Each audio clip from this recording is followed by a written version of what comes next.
Bon, on va aller chercher l'image d'un perroquet et on va faire du détourage dans Illustrator. Enfin, on va commencer par un perroquet, après il y en aura peut-être d'autres. Donc je vais ici indiquer par haute dans le Google et voilà des images de perroquets. Alors est-ce qu'on a un perroquet? Non, évidemment, on n'a pas de perroquet qui vole ici. On va essayer avec n'importe quoi d'autre comme oiseau alors. Non, on n'aura pas un perroquet valable ici. Je demande des perroquets qui volent et on me donne autre chose. C'est pas grave, on va essayer avec un oiseau.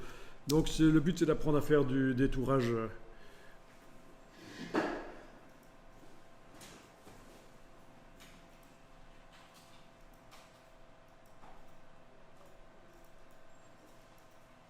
Ah ben ça c'est bien, on va faire ça.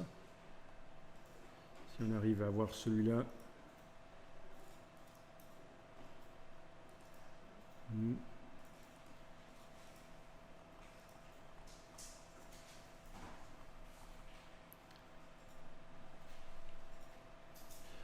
Ok, donc vous avez tapé éventuellement Flying Bird, public domaine entre guillemets, dans les images sans demander aucun filtrage. En fait, je tombe sur cette image-là. 800 pixels sur 591. C'est pas énorme, mais pour faire une forme de brosse après, ce sera bien. Et voilà, je vais la télécharger sur le disque dur dans le dossier d'aujourd'hui.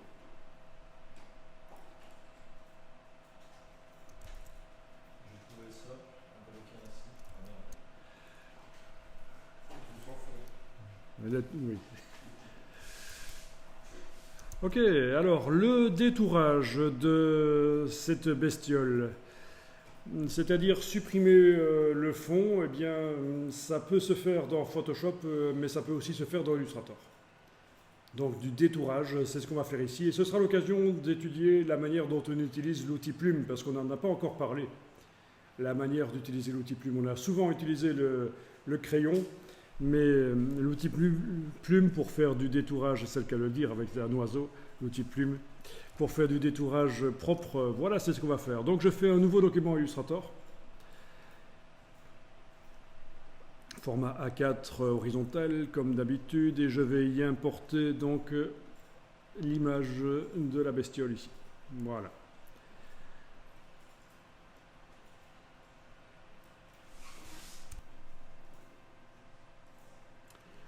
Bien, au-dessus de ce calque, je vais mettre un autre calque. Donc je crée un autre calque au-dessus de celui-là et je verrouille le premier. Et je vais aller dessiner donc sur le calque 2 ici, avec la plume. Alors, il faut que je dise que je dessine sans couleur de fond, sans contour. Ceci dit, voyons un peu ça. Si je passe en affichage par tracé, évidemment mon image s'en va. Sauf si je disais que le calque 1 est un calque modèle, mais ne compliquons pas les choses. Donc, en effet, je dessine sans couleur de fond. Couleur de contour, je vais choisir une couleur qui tranche bien avec le reste. Voilà.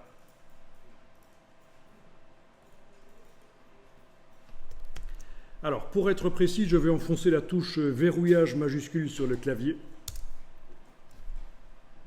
Verrouillage majuscule, et comme ça j'ai une croix à la place de l'icône de la plume. Donc c'est toujours bien la plume tout à fait normale que je suis en train d'utiliser, mais j'ai une croix parce que j'ai enfoncé la touche verrouillage majuscule sur le clavier. Alors peut-être que je vais détacher tout ce sous-menu ici, le détacher. Vous savez comment on fait, on entre dans le menu et on va jusqu'à la barre verticale, et comme ça j'ai une palette flottante. Donc c'est bien la plume de gauche, la plume tout à fait normale que j'ai activée. Alors voilà, je vous explique comment on fait un tracé de détourage. Je vais commencer ici, c'est facile, ici c'est sur le coup. Ne faites rien, regardez. Je vous rappelle que je vais dessiner une forme sans couleur de fond, mais avec une couleur de contour. Clic, je viens de mettre un premier point. Sans enfoncer le bouton à souris, je vais plus loin et je fais cliquer, glisser. Et puis je vais enfoncer la touche CTRL sur le clavier ou commande sur le clavier du Mac, un contrôle sur le clavier du PC, commande sur le clavier du Mac, et je vais agrandir la première poignée de tangente ici. Ok, donc ça déjà vous pouvez faire, je répète, j'annule ce que je viens de faire, je répète, clic, et puis sans enfoncer le bouton à souris, je vais plus loin, cliquez, glissez, j'ai une petite tangente, j'enfonce la touche contrôle du PC ou commande du Mac et j'ajuste la première poignée de tangente. Voilà. Je vais zoomer un peu. Je peux aussi bouger le point. Ah oui, évidemment, ça ne marche pas parce qu'il faudrait la flèche blanche. Je clique à côté avec la flèche blanche. Puis je reviens sur les points et je peux les bouger. Ok, c'est là qu'on peut éventuellement dire qu'il est possible, si vous le souhaitez, d'avoir des points qui sont plus visibles. Vous allez dans le menu Édition préférences de Illustrator, dans Sélection et affichage des points d'ancrage. Édition préférences, sélection et affichage des points d'ancrage. Et là, vous allez pouvoir dire, tiens, les points d'ancrage, donc par où passe le tracé, ils doivent être tous grands, même ceux sur lesquels on n'est pas en train de travailler. Vous voyez la différence par rapport à la situation actuelle? Il n'y a que ceux sur lesquels on est en train de travailler qui sont grands. Les autres, ceux qui sont creux, on n'est pas en train de travailler sur eux, ils sont montrés actuellement petits. Mais je vais dire, tiens, non, ils doivent tous apparaître en grand. Les poignées des tangentes, actuellement, elles apparaissent sous cette forme-là. Mais tiens, je peux me dire, je les voudrais plus grandes, comme ça. Donc vous avez la possibilité de modifier l'affichage du tracé. Ok. Et vous devriez remarquer que c'est un peu plus grand maintenant, par rapport à juste avant. Évidemment, ce n'est pas aussi grand que ce qu'on vient de voir dans les préférences de petits dessins. C'était exagéré. Mais ici, ça vous montre la manière dont ça se passe. Est-ce que vous avez réussi à faire cette portion de tracé-là? Est-ce que vous avez activé la flèche blanche dans la palette des outils et vous avez été cliqué à côté, puis ajuster la position de la poignée ici, la position du point ici. Alors, on a les repères commentés qui apparaissent, comme vous le voyez, toutes ces lignes vertes, etc. Ça nous ennuie, parce que ça nous empêche de placer les points exactement où on veut, donc on va aller les désactiver temporairement. Menu affichage. Menu affichage, vous pouvez décocher repères commentés. Bien. Donc je vais reprendre la plume, je dois indiquer que je continue le tracé, je vais cliquer sur le dernier point, vous voyez que le pointeur change d'aspect quand je m'approche du point. Je clique pour indiquer simplement que je continue ce tracé-là, mais je n'enfonce pas le bouton de la souris, et je vais à cet endroit-là, je fais une petite tangente comme ça, touche CTRL PC, commande du Mac, et j'ajuste. Voilà. Et c'est le principe que vous allez appliquer. Je vais vous montrer la suite rapidement. Il va donc falloir faire le tour de cette bestiole à la plume. Cliquez, glissez, petite tangente, touche CTRL du PC ou commande du Mac, j'ajuste. Voilà. Je ne dois pas chaque fois le faire, ajuster. Mais alors l'astuce, c'est quand même de faire des petites tangentes, comme ça. Si vous faites des trop grandes tangentes, vous n'allez pas vous en sortir. Alors attention ici. Petite tangente, j'ajuste avec la touche CTRL du PC commande du Mac, et il y a quand même quelque chose qui change ici. C'est qu'il y a un changement de direction brut dans la silhouette de la bestiole. Donc je dois enfoncer la touche Alt et aller casser la tangente. Voilà. Et puis là, je continue. Petite tangente, vous voyez? C'est comme ça qu'on arrive à faire un changement de direction rapide. Alors, petite tangente, touche CTRL du PC, commande du Mac, j'ajuste. Je peux aller bouger le point aussi, le mettre là. Ok. Là, j'ai un changement de direction à nouveau. Touche Alt, je vais casser la tangente, je la redirige dans le sens où ça doit aller. C'est très flou, en fait. Hein. Donc, ma bestiole, elle a sans doute pas un bec comme ça, mais je ne le vois pas. Parce que c'est très flou. De toute façon, elle va terminer petite sous forme d'une forme... peut-être pas d'une forme d'ailleurs, on va voir. Alors, vous pouvez modifier la silhouette de la bestiole. Par exemple, ici, je viens de laisser tomber 1 cm de la bestiole. Personne ne va aller se plaindre. Petite tangente, j'ajuste. C'est le principe, toujours. Petite tangente, j'ajuste. Ok, et là ça devient vraiment difficile. Touche Alt, je redirige dans le sens où ça doit aller. Clic, et puis je vais faire des clics tout simplement comme ça. Oui, de temps en temps. Ah oui, il me met un message ennuyeux. Waouh, j'annule. Je retravaille ici.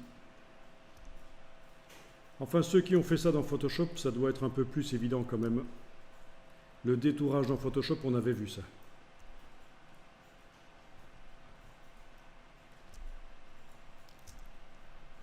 Alors faites ça à peu près là. Ah oui, il me met chaque fois un point, chaque fois que je clique à un endroit où il y a... Il me met chaque fois un message, chaque fois que je clique à un endroit où il n'y a pas de point. Je vais dire de ne plus l'afficher ce message parce que je sais très bien, c'est normal, parfois on clique à un endroit où il n'y a pas de point.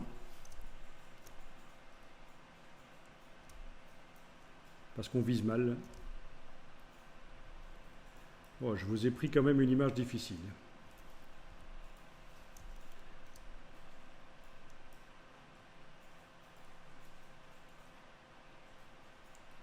Eh ben, il m'a changé la plume.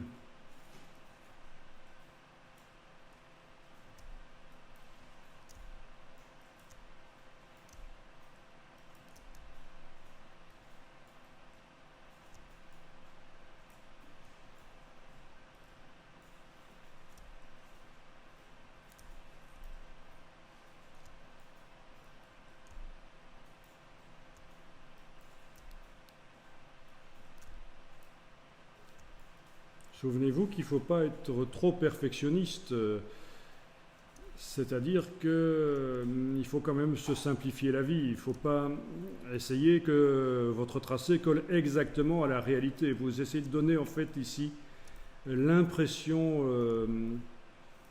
de la forme de l'aile. Ce n'est pas un travail scientifique. Il n'y a personne qui va venir dire tiens, cet oiseau-là, c'est pas normal qu'il manque cette partie-là. Non, si c'était pour un livre d'histoire naturelle, je ferais beaucoup plus attention que ça, mais ici c'est juste donner l'impression. Oui, à un certain moment, il n'est pas interdit non plus de prendre le crayon si vous voulez. Je prends le crayon et je continue au crayon à le tracer. Parce que là, c'est quand même un peu trop compliqué.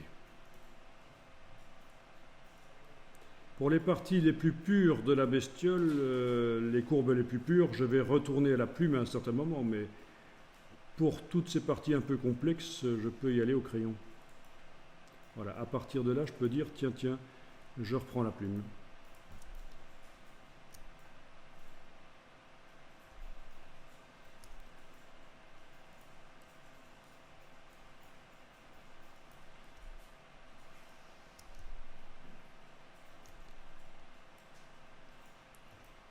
Est-ce que ça va?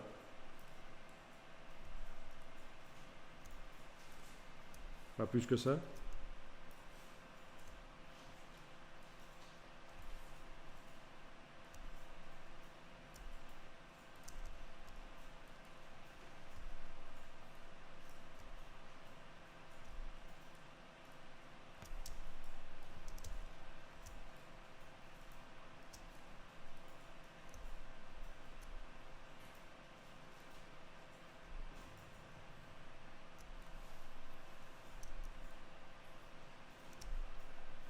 Ok, voilà, j'ai fait le tour de la bestiole finalement, je vais enregistrer le fichier quand même. Et je vais vous mettre mon image sur le réseau, comme ça vous allez pouvoir la récupérer. Si vous avez un peu de mal à y arriver là, à faire le tour avec le tracé là, eh bien vous allez pouvoir travailler avec mon image. Donc, voyons ça.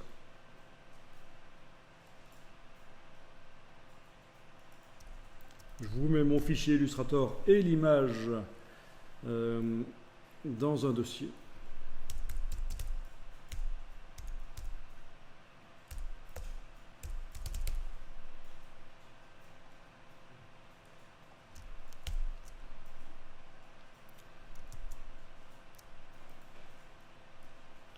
Je glisse ça sur le serveur et je vous donne tout de suite l'adresse à laquelle vous allez pouvoir télécharger.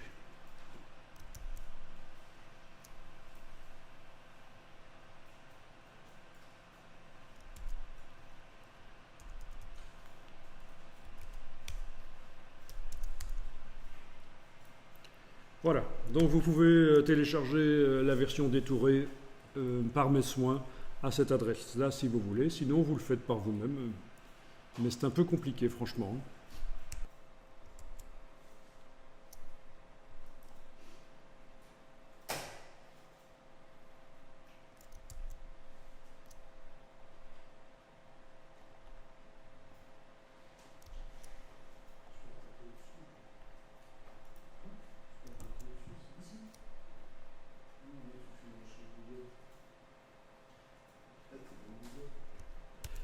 Bon, alors, nous allons ici déverrouiller le calque d'en dessous. On l'avait verrouillé pour être sûr que l'image ne bouge pas pendant que vous allez le tracer au-dessus, mais maintenant on peut le déverrouiller. Et je vais sélectionner les deux. Je sélectionne l'image et le tracé, donc voilà.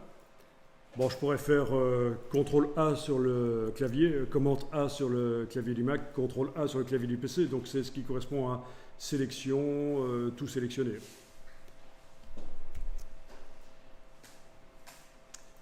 Sélection, tout, voilà. Alors, on va faire un masque d'écrêtage, ça veut dire que le tracé qui est au-dessus va servir à faire apparaître uniquement la bestiole, le décor va disparaître. Les deux éléments sont actuellement sur deux calques différents, ça va faire partie d'un même système d'écrêtage, donc forcément ils vont tous se retrouver sur le même calque. Lequel, est-ce que ça va être le calque 1, le calque 2, peu importe, mais en tout cas il y a un des éléments, l'image ou le tracé qui va être transféré sur l'autre calque, parce que si je demande que ça fasse partie d'un système d'écrêtage, ça va faire un seul objet en fait. Alors on y va, menu objet, objet, masque d'écrêtage, créer. Menu objet, masque d'écrêtage, créer. Et voilà. Vous avez donc, comme dans Photoshop, possibilité de faire un masque. Bon, ben c'est passé sur le calque 2. Si j'ouvre, j'ai un objet qui s'appelle écrêter le groupe. Et si j'ouvre, j'ai quoi? J'ai le masque. Et j'ai le fichier lié. D'accord? J'ai le masque et j'ai le fichier lié. Parfait. Donc on a vu les masques d'opacité et voilà les masques d'écrêtage. Alors par rapport au masque d'opacité, le masque d'écrêtage est plus ancien. Il ne permet pas de faire des nuances. On verra peut-être avec cette image-là à un certain moment qu'on peut faire de la transparence à certains endroits, notamment dans les ailes. Ici, ce serait intéressant de faire de la transparence, mais ici, pas de transparence possible. Alors, le tracé n'est pas génial. Il aurait fallu qu'il soit un peu plus à l'intérieur du signe, parce que ça se voit, hein, il y a du décor qui apparaît. Le décor qui était derrière le signe apparaît un peu. Je vais toujours enregistrer cette image-là et puis je vais faire un petit test. Ou alors je pourrais dupliquer le calque. Enfin, ou je pourrais faire les deux d'ailleurs. Alors je vais dupliquer le calque, enlever l'œil en face du calque précédent, le verrouiller. Je continue à travailler sur la copie.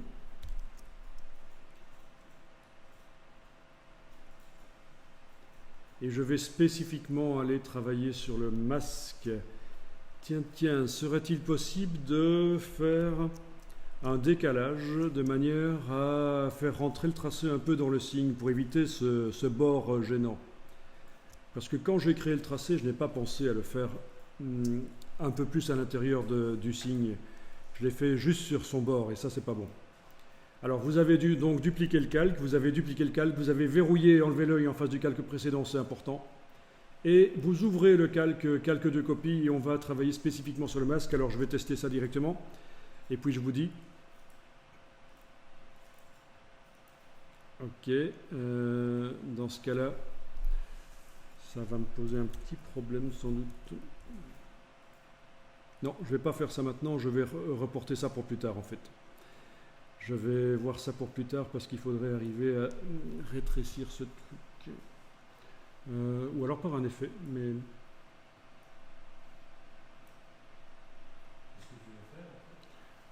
rétrécir le tracé, qu'il soit un peu plus petit.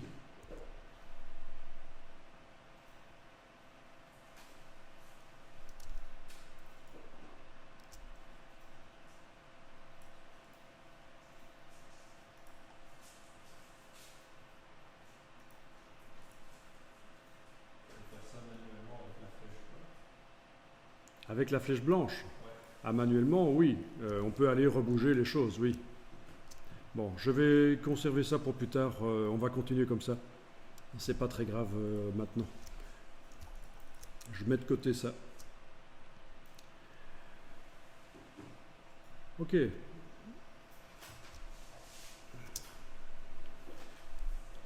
Alors donc, c'est la transparence autour. On est d'accord ? Bien, je vais le faire plus petit et je vais le transformer en symbole et on va voir à quoi ça peut servir. Je vais faire ça plus petit, transformer ça en symbole. Donc, je sélectionne la totalité du système d'écrêtage, donc je ne suis pas à l'intérieur en train de travailler sur l'un ou l'autre, sur l'image ou le masque. Non, c'est vraiment la totalité. Donc c'est le groupe d'écrêtage que je sélectionne comme ça dans la palette des calques. Je prends l'outil de transformation et je vais, avec la touche majuscule, réduire ça pour que ça ait une taille plus convenable par rapport à ma page A4. Ok, comme ça me paraît bien. On est dans des proportions correctes.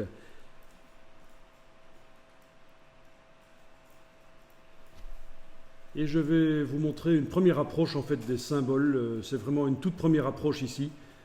Et de la 3D dans Illustrator aussi. C'est l'occasion de parler de ça. Donc vous allez dans le menu Fenêtre, Symboles. Pourquoi est-ce que je parle des symboles et de la 3D en même temps? C'est parce qu'en fait c'est assez lié. Parce que si on veut mettre des illustrations Illustrator sur des objets en 3D, il faut qu'ils soient transformés en symboles.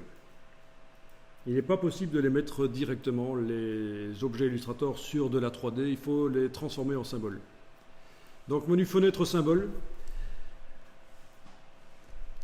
Cette image, je vais la déplacer, donc tout le système d'écrêtage que je sélectionne ici. Je vais le déplacer dans la palette des symboles. Et on me propose ici les options de symboles. Vous n'allez pas cocher « Activer les repères pour la mise à échelle en 9 tranches ». C'est quelque chose qu'on verra plus tard. Est-ce qu'il faut indiquer que c'est une séquence vidéo ou un graphique? Pas d'importance, parce que ça, c'est quand on veut exporter vers Flash. Si vous restez dans Illustrator, ça n'a pas d'importance d'indiquer que c'est une séquence vidéo ou un graphique. Également, le point de référence n'a pas d'importance. Tant que vous n'exportez pas vers Flash, vous n'avez pas besoin de vous occuper de ceci quand vous créez un symbole. Ok. Ok. Alors, il me pose un petit problème. Comme vous avez vu, il y a un message, il me dit qu'un symbole ne peut pas contenir une image liée. Eh bien, ce que je vais faire, c'est comme on a fait pour la forme de brosse tout à l'heure. Non, c'était les boules de Noël. Je vais devoir, oui, c'était bien ce que je dis, une forme de brosse diffuse avec des boules de Noël. Je vais devoir incorporer l'image. Alors, dans la palette lien, menu fenêtre lien, tiens, j'ai 2 fois l'image. Pourquoi? Parce qu'elle est à 2 endroits dans le document. Elle est sur 2 calques, cette image. Laquelle je dois incorporer? C'est celle qui est là. Je vais la sélectionner. Voyons ça. Oui, c'est bien celle-là, en fait. Celle qui est sur le calque du dessus, c'est bien celle-là dans la palette lien. Vous voyez?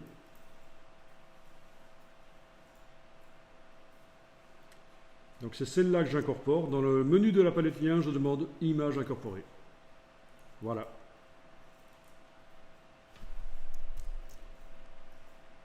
Donc c'est toujours de la transparence autour de l'image, pas de problème.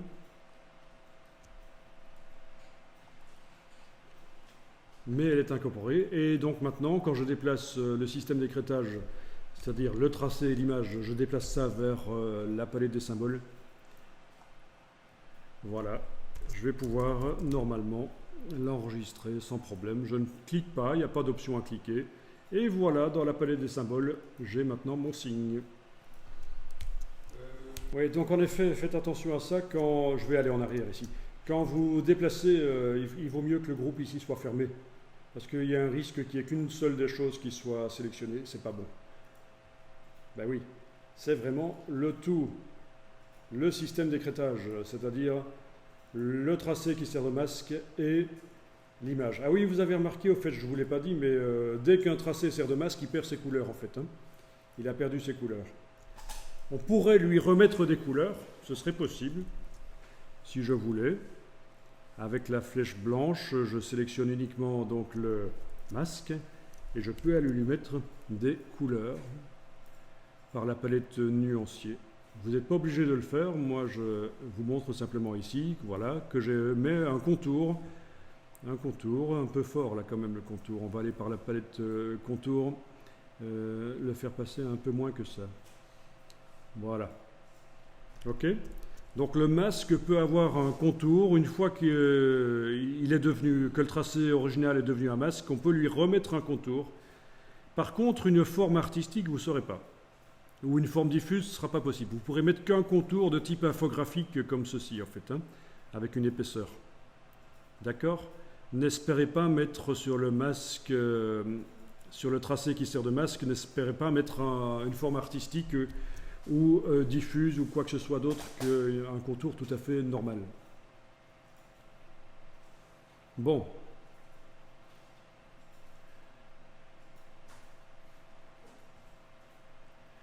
Ok, donc la totalité du système de masque d'écrêtage est sélectionnée. Je déplace vers la palette symbole et ok, et ça marche puisque l'image n'est plus liée. Il n'y a pas de problème et c'est toujours de la transparence autour. Pas de problème. Parfait. Alors, l'astuce qu'il faut comprendre, c'est que dès que vous avez amené un élément dans la palette symbole et que le symbole s'est ajouté donc dans la palette symbole, eh bien, l'élément en question est devenu un symbole lui-même.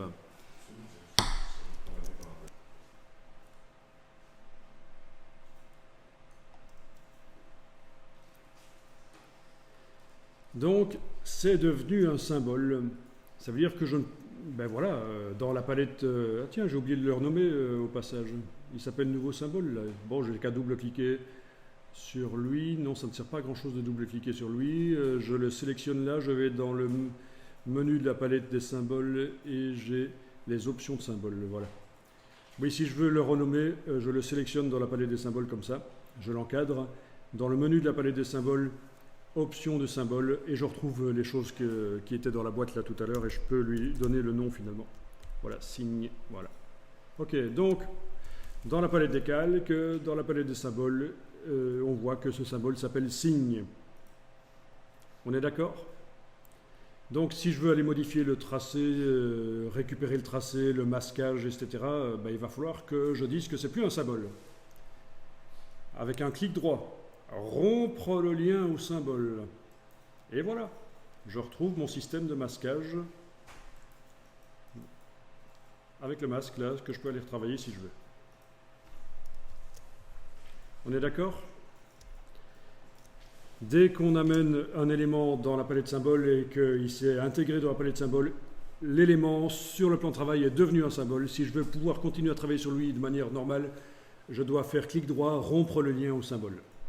Mais ici, je vais supprimer carrément cette image-là du plan de travail parce que c'est comme les formes de brosse. Je sais que je n'ai qu'à déplacer le symbole sur le plan de travail, faire un clic droit,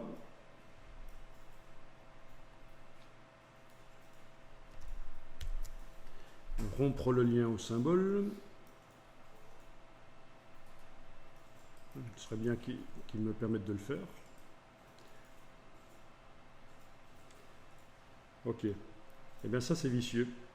Quand j'amène le symbole sur le plan de travail et que je fais un clic droit, maintenant, rompre le lien au symbole, je ne l'ai plus. Pourquoi? Par contre, dans le menu de la palette de symboles, je l'ai. Rompre le lien au symbole. Voilà, ça marche. Très vicieux ça. Hein? On est d'accord? Donc c'est comme les formes de brosse, on peut les récupérer et les retravailler. Simplement, il faut connaître l'astuce. Quand j'ai déplacé le symbole vers le plan de travail, Si j'essaie de faire un clic droit, ben oui, il n'y a plus rompre le lien au symbole. Non, il n'y a plus. C'est dans le menu de la palette symbole quand ce symbole-là est sélectionné. Rompre le lien au symbole. Voilà. Et je retrouve donc mon image et mon tracé de détourage dans le groupe ici. Ok. Je vais quand même encore le supprimer. Voilà, c'est juste des petites astuces pour vous montrer un peu comment ça fonctionne. Et alors, ici, je vais créer un... Ah ben non, je suis sur un calque vide de toute façon. Enfin, presque vide, il contient des groupes vides, voilà. Là, je suis sur un calque vide. Et alors, le symbole, c'est vrai qu'on peut le déplacer sur le plan de travail comme ça, de la palette symbole, plusieurs fois si on veut. Mais il y a une manière assez intéressante de procéder, c'est le spray de symboles. Alors, vous l'avez ici, le spray de symboles dans la palette des outils. Outils pulvérisation de symboles. Quand vous prenez ça, et que vous êtes en train de travailler avec votre signe ici, le symbole qui est encadré, vous allez pouvoir passer sur l'image et vous voyez que vous amenez plusieurs fois dans ce qu'on appelle un jeu de symboles. C'est un objet qui s'appelle un jeu de symboles. Vous avez plusieurs fois le symbole dedans.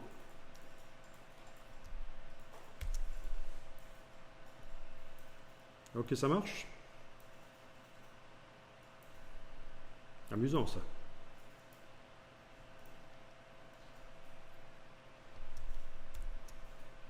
Si vous désélectionnez avec la flèche noire ou en cliquant là en dessous dans la palette des calques, non, il faut vraiment désélectionner avec la flèche noire, cliquer à côté, et que vous refaites le spray de symbole avec ce symbole, c'est un deuxième jeu de symboles qui arrive. Je vais peut-être agrandir la vignette ici dans la palette des calques pour qu'on voit bien.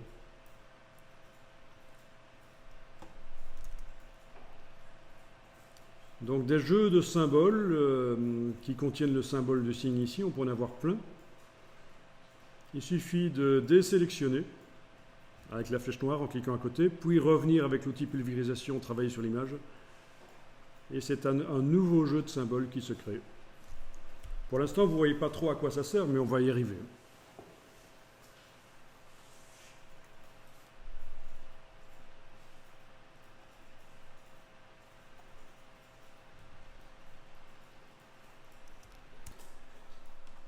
Bon, ben voilà, maintenant vous avez vu comment ça fonctionne. Je vais verrouiller le calque, enlever l'œil en face et créer un nouveau calque. Et sur ce nouveau calque, je vais faire un spray de symbole avec ce signe. N'en mettez pas trop quand même, hein. Comme ça c'est bien. Et on va voir comment on peut en enlever, comment on peut modifier leurs dimensions, etc.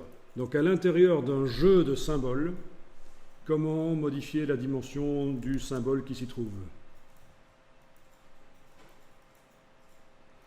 Eh bien en fait, derrière le spray, là vous avez plein d'outils, vous allez les détacher, vous entrez dans le menu, vous allez jusqu'à la barre verticale de droite, vous avez détaché les outils qui servent à travailler dans les jeux de symboles.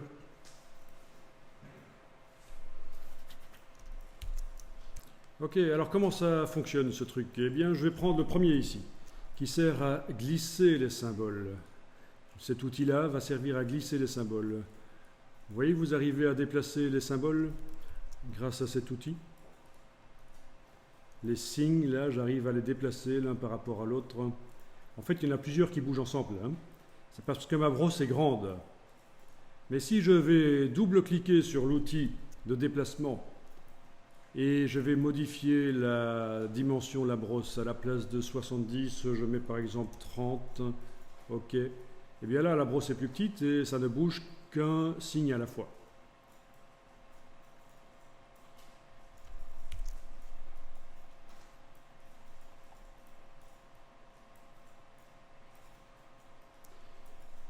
Vous pouvez essayer de le bouger par son centre. Il y a le réticule qui apparaît quand on bouge en fait. Vous avez une croix, quand on clique, hein, il y a des croix qui apparaissent, ce sont les centres des symboles. Et c'est par là que vous allez pouvoir le bouger facilement. Voilà. Celui-là est en train de dépasser tout le monde. Il a pris du Viagra. Voilà. Ouais. Ok. Donc double clic sur l'outil, voilà, et si je mets à la place de 70, je mets 150, j'ai une très grande brosse et j'en bouge plein d'un coup alors. Hein. Voilà. Et le jeu de symboles se redimensionne évidemment pour pouvoir tout contenir malgré que je bouge les choses dedans. Amusant ça.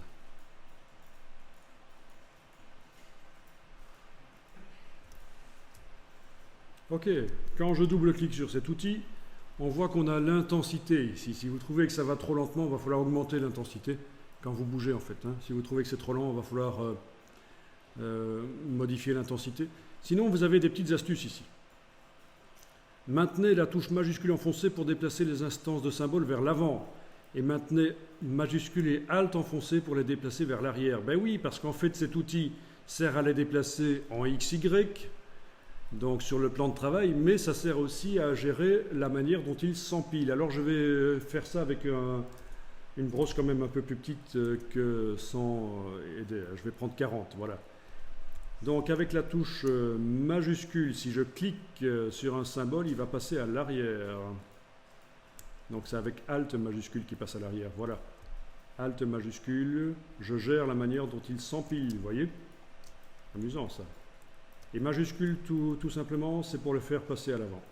Voilà, Alt majuscule pour le faire passer à l'arrière. Majuscule pour le refaire passer à l'avant.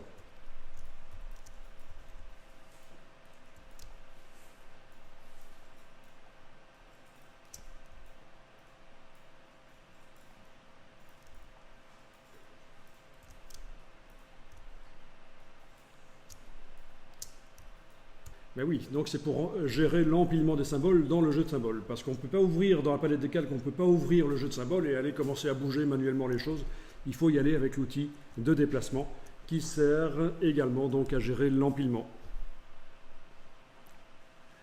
La touche majuscule pour les déplacer vers l'avant, la touche Alt et majuscule pour les déplacer vers l'arrière. Bien. Alors on va essayer directement le quatrième outil, l'outil de redimensionnement. Donc je vais double-cliquer sur l'outil. Oui, ils sont tous là de toute façon. Hein. Pour tous les outils, ils sont tous accessibles à nouveau ici. L'intensité, c'est valable pour tous les outils. Voilà. Alors, redimensionnement. Touche Alt enfoncée pour réduire la taille. Touche majuscule enfoncée pour les mettre à échelle en conservant la densité. Donc ce qu'il faut retenir, c'est que c'est la touche Alt enfoncée pour réduire la taille. Alors j'essaye. Hein. Touche Alt, et je clique sur un symbole en ayant la touche Alt avec cet outil. Eh bien oui, il devient plus petit. La vitesse à laquelle il devient petit, c'est l'intensité en fait. Si vous trouvez que ça va trop vite, il va falloir réduire l'intensité. Si vous trouvez que c'est trop lent, il va falloir l'augmenter.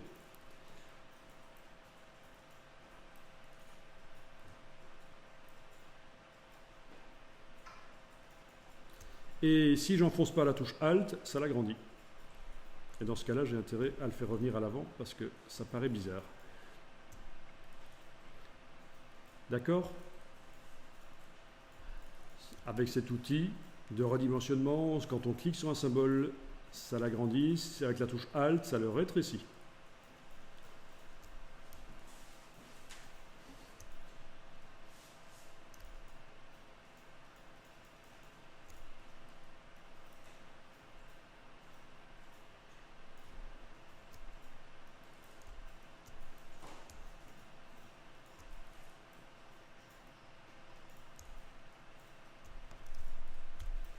Bon, voilà. Donc on a normalement des oiseaux avec différentes tailles.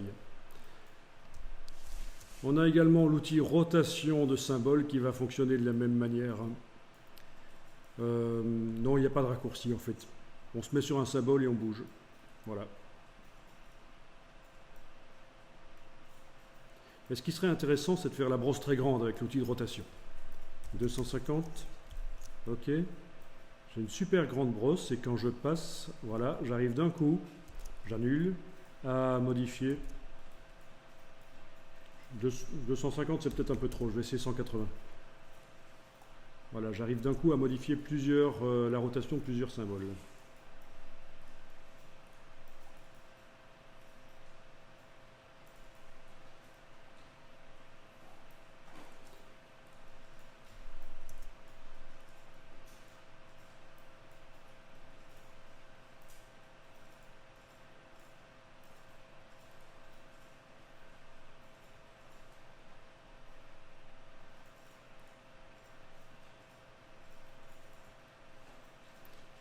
amusant, hein.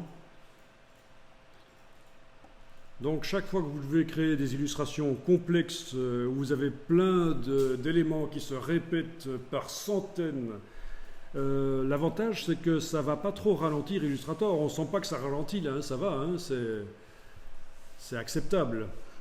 Malgré qu'on a plein d'images. Mais c'est la même image qui se répète en fait.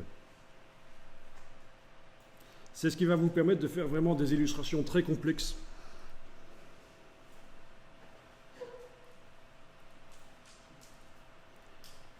Ok. Les outils suivants, coloration de symboles, transparence, stylisation, on ne va pas les voir maintenant. Il nous restait un outil à voir, c'est l'outil espacement de symboles. Maintenez la touche Alt enfoncée pour éloigner les instances. Et donc si j'enfonce pas la touche Alt, ça va les rapprocher. Donc c'est un outil qui a pour but de rapprocher les symboles. L'outil, le troisième là. J'enfonce, je clique et j'enfonce la souris, il se rapproche.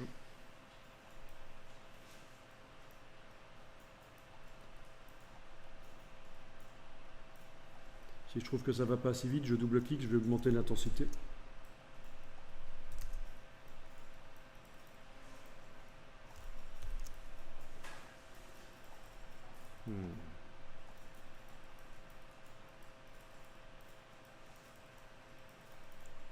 Alors touche Alt, ça les éloigne. Voilà. Sans la touche Alt, ça les rapproche. Touche Alt, ça les éloigne.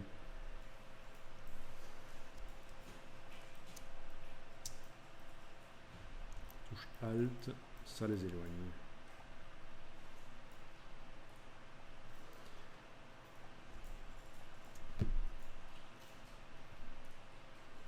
Sans la touche Alt, ça les rapproche.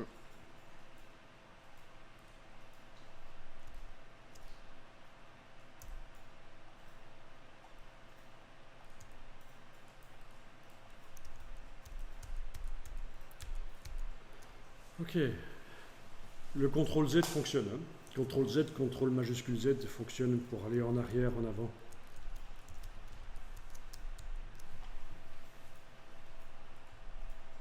Et bien voilà, pulvériser les symboles, les faire glisser, gérer leur empilement avec ce même outil, la densité, la dimension, la rotation, voilà, c'est déjà pas mal. Je vais enregistrer l'image sous un certain nom.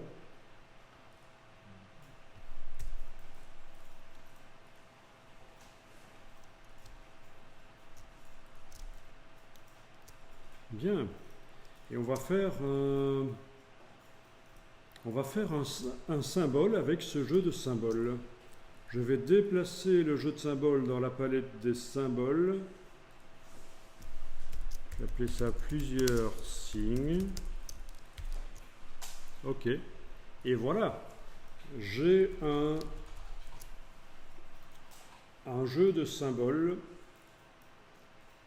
dans la palette de symboles. En fait, c'est ce qu'on appelle un symbole imbriqué. On a le signe, ce symbole-là, qui est imbriqué dans ce symbole-là. Moralité de l'histoire, si je modifie le signe, ça va forcément modifier le jeu de symboles, enfin le symbole qui utilise ce signe. Ben, c'est ce qu'on va faire maintenant. On va tester ça. Est-ce que vous avez réussi à amener votre jeu de symboles dans la palette de symboles? Pas de problème?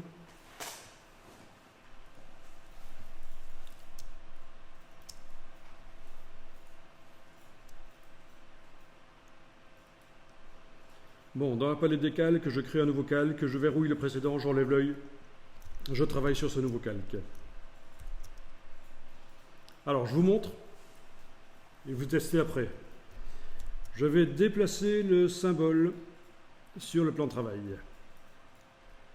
Je vais tenter de faire un clic droit, rompre le lien au symbole. Tiens, ici ça marche. Sinon, j'aurais dû aller dans le menu de la palette symbole. Donc, clic droit, rompre le lien au symbole, le voilà.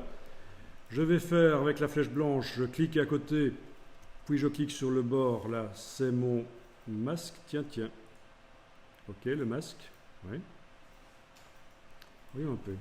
Si j'ouvre ça, écréter le groupe, et je sélectionne le masque entièrement. Le masque. Ok, voilà. Bon, ben, je vais lui mettre une couleur de contour à ce masque et une épaisseur. Il a déjà une épaisseur de 0,25 et une couleur bleue, mais je vais aller changer ça pour qu'on voit clairement qu'il y a une couleur à ce masque. Ok, vert, et voilà.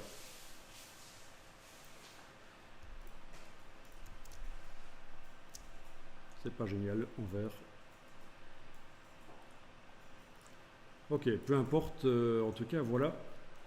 Le signe ici a une nouvelle couleur de contour et une nouvelle épaisseur. D'accord? C'est juste un exemple.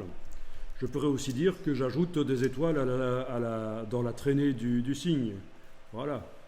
Je trouve que c'est sympa qu'il ait quelques petites étoiles parce qu'il est en train de voler et il perd du carburant. Ok. On est d'accord?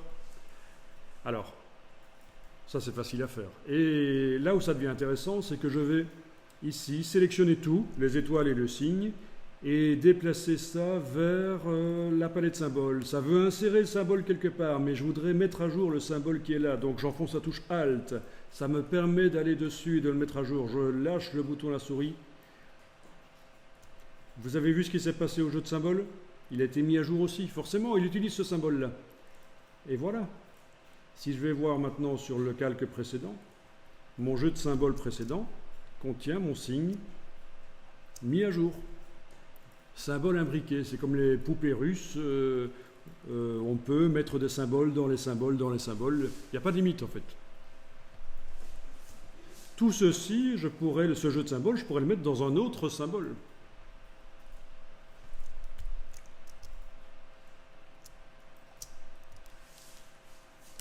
Ok, ça marche. Bon, alors ce que je vais faire maintenant, c'est créer un objet 3D. Donc je vais enlever l'œil en face de ce calque, créer un nouveau calque et je vais faire un objet 3D. On va faire vite ça. Donc vous prenez l'outil ellipse,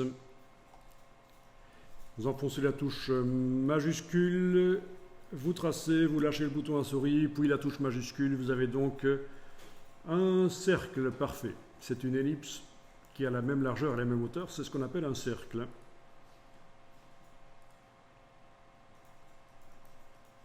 Avec la flèche blanche, je clique à côté de tout. Puis je clique sur le bord ici, touche suppression. Je clique à côté de tout, je clique sur le bord ici, touche suppression. Il me reste un point à supprimer là. Vous voyez, si vous ne le voyez pas, il faut aller dans le menu affichage par tracé et vous voyez le point là. Ok, celui-là on ne le supprime pas parce qu'en fait c'est le centre de l'objet. Si on le supprime, tout l'objet part. Voilà, donc ce qu'il faut, c'est arriver à ne plus avoir qu'un demi-cercle. Je répète, je trace avec la touche majuscule, avec la flèche blanche, je clique à côté de tout, j'englobe un point ici, touche suppression, ben c'était encore plus vite là. Ce que j'ai fait tout à l'heure, c'est que je vais englober le segment, touche suppression, puis j'ai dû cliquer à côté, englober le segment, touche suppression, puis j'ai dû englober ce point-là, touche suppression. Donc si j'avais directement supprimé le point le plus à droite, toute la moitié du cercle partait d'un coup, c'était plus propre.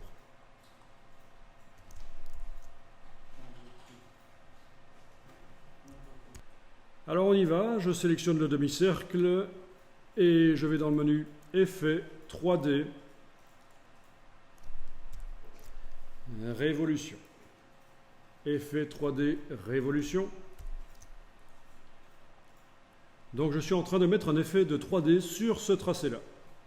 Je coche la case aperçue et voilà ce que ça donne. Alors je vais annuler ça parce que je vais bouger la palette des outils et zoomer un peu. Effet 3D Révolution. Effet 3D Révolution. Si vous avez directement cliqué sur OK, vous savez que si vous voulez le modifier, il ne faut pas retourner dans le menu Effet 3D Révolution. il faut aller dans la palette aspect parce que vous venez de mettre un aspect 3D sur un tracé. Il est là, dans la palette aspect. Et quand mon tracé, mon cercle là est sélectionné, vous avez l'effet de révolution 3D qui est là.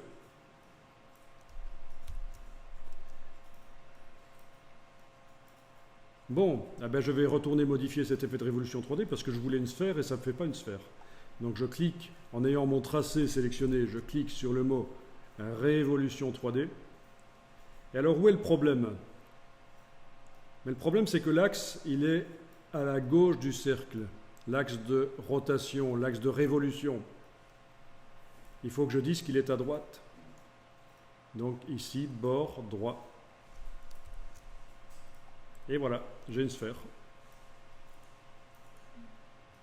Ok. Bon, toujours en ayant mon tracé sélectionné, je retourne dans Révolution 3D. Et je coche la case aperçue, voilà. Et alors on a une partie qui s'appelle plaquage. Je vais cliquer sur plaquage. Et alors on vous montre toutes les faces de cet objet 3D. Il y en a deux, tiens, dirait-on.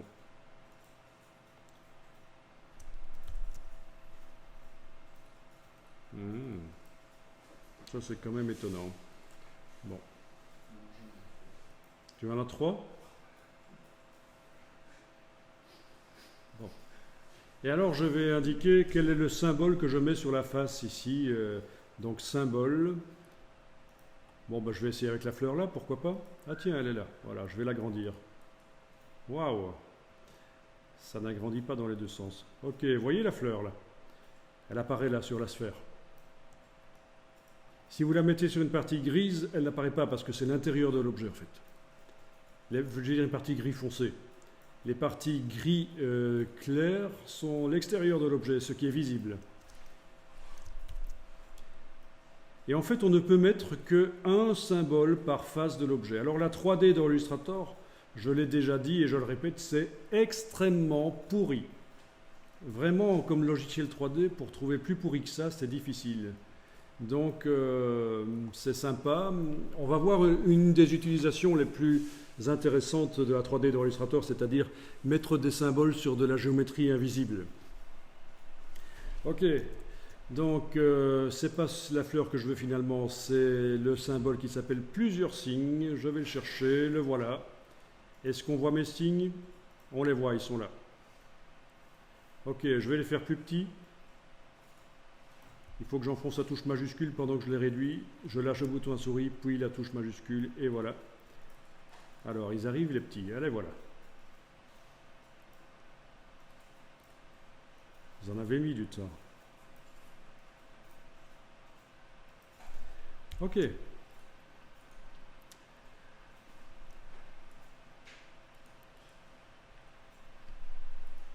Bon. Et alors, vous avez une option ici, géométrie invisible. Si vous cochez ça, la sphère devient invisible, mais le symbole qui est sur la sphère, lui, il reste visible. Bien. Je vais voir ce qui se passe si j'en mets de l'autre côté, sur la deuxième surface.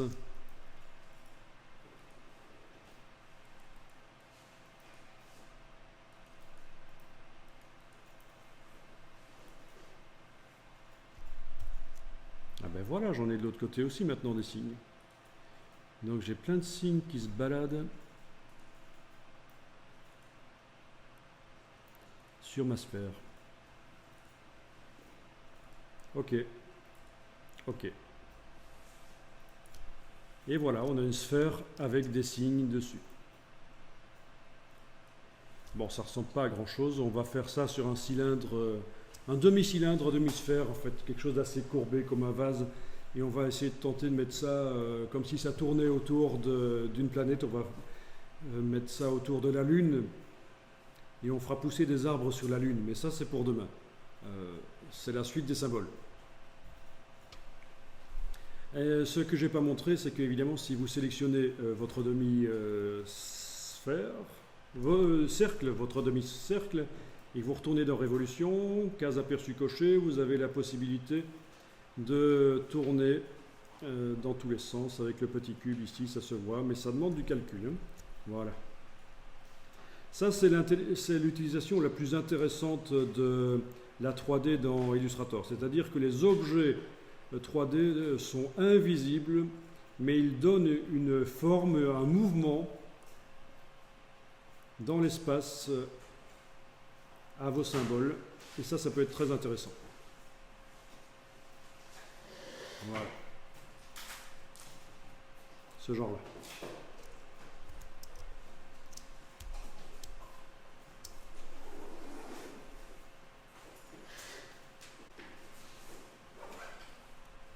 Il y en a certains qui sont à l'envers, mais il suffirait d'aller les mettre à l'endroit en fait.